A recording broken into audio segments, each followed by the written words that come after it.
Hello, you guys. I'm back. It's me, Lyra, bringing you some learnings I acquired through experiences, and I hope this could add value today. So, it's actually my resignation anniversary today, February 10, 2021. I submitted my resignation letter first week of February 2020, that was last year, and requested for its effectivity on 10th of February. Right? So, tomorrow, I'll be celebrating my first year of being unemployed. Yeah, well, I have to celebrate that.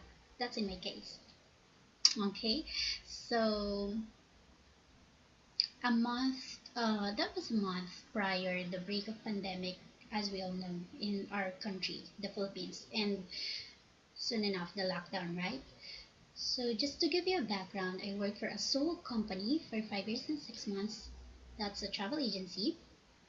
I started as a sales and marketing officer 4 years after I became a sales and marketing manager. So I literally climbed up the ladder from rock bottom to the top. And soon enough, I decided to end my career as a travel agent. The big question is why? Most of my friends would tell me, "Do you have a hiring?" Because all they see is the glitz and glamour of the job, not the struggles, not the sacrifices, not the undying endurance behind a very Instagrammable post. Yes, part of the glitz and glamour is true. I was able to travel some parts of the world. Top of which I love are Iceland, New Zealand, UK, Japan, Dubai. Quite a lot to name. You can check my travels in my social media. Just look for my name, Lyra Atilano. Make sure you don't misspell. It's often misspelled. Okay, it's the same name I have here in YouTube. With all the experiences in traveling, I was very grateful, of course, for the job that I had. But that's not the topic I wish to share with you. It's why leave a career if it's that grand. Okay? Well, to tell you the truth, I didn't have options back then, so I have to stick with my job. Don't get me wrong, I was never forced, alright, to just remain in this job. It's really my decision because I'm very passionate in what I do. But I can say I had the best of it. I had my fair share of success already in my career, so to speak. But going back to the options, what if I ask you now, if you have better options at hand, would you stick with your job? I mean, if I get to travel with my family and loved ones for luxury R&R, rest and relaxation, as we call it in the travel industry, would I rather have it than travel for work? Of course. I'm not a hypocrite. I'll choose that.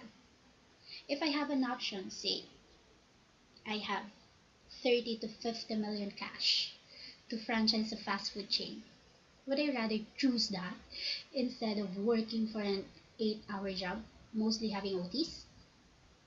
Of course.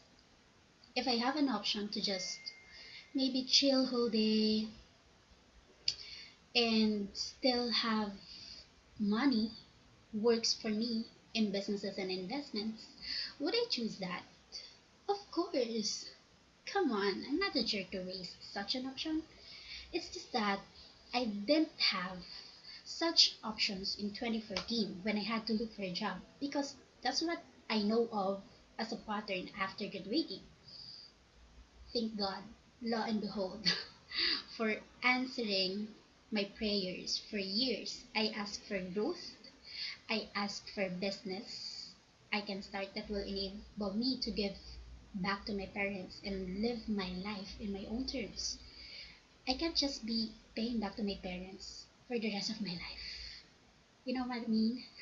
I know years from now I'll be building my own family too. And when that time comes, I just knew for a fact that what I'm earning from my work will not suffice. And the workaholic me shall stop doing that. because I don't want my future kids running around the house looking for mommy and they can't find me. You know why they can find me? Because I'm still working in the office at the wee hours. So truly, God is a great provider. He showed me an opportunity to start my own business in 2019. And for me, coming up to that decision, it's just weighing your options. This is what this current situation of mine can give me 5 years from now, versus this is what this venture I'd like to focus on will give me 5 years from now. So from there, boom, I made my decision. I had the courage to submit my resignation letter and cried in front of my boss as I bid goodbye and said my thank yous, because everyone in my previous work knows how passionate I am in what I do. I work on holidays. I volunteer to do OTs. When it's work, I'm on D&D, meaning do not disturb. Okay, D&D mode. That's how dedicated I am in giving my 100%. But I realized in my 5 years and 6 months at work, passion can't be just passion alone.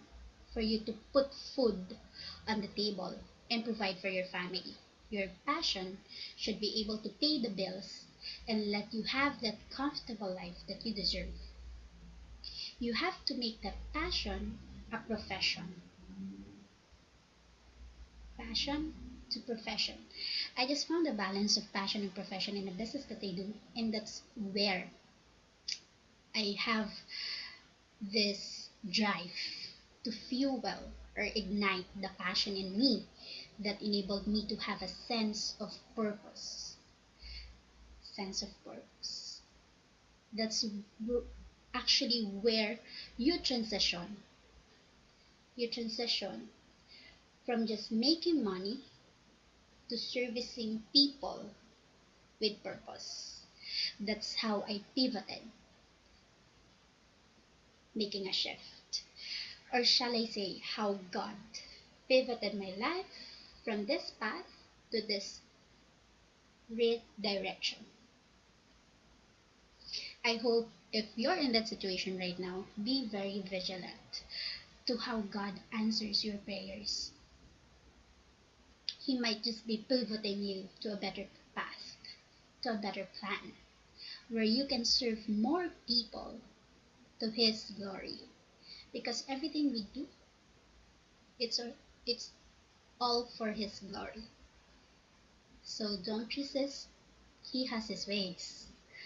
He is sovereign. That's it. And I hope I had added value today with this story of my resignation. A very unconventional way of, sharing a story of resignation.